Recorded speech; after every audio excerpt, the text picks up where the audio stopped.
नाही कटल्यासे जाड़ा कटाई रजाई ओढ़े आई जईती।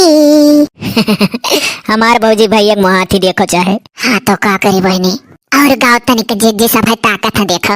लगाए बाटी बिंदी सरकत बसाड़ी, बोला जानू कहिया बसैया खिलाड़ी।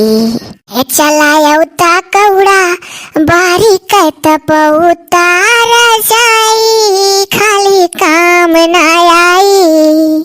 है नहीं कटले से जाड़ा कटाई रजाई ओढ़े काम न चली। हम मजा लिए तही नंदी देवरानी रजाई ओढ़े काम न चली। अब कमाओ माओ ना आओ।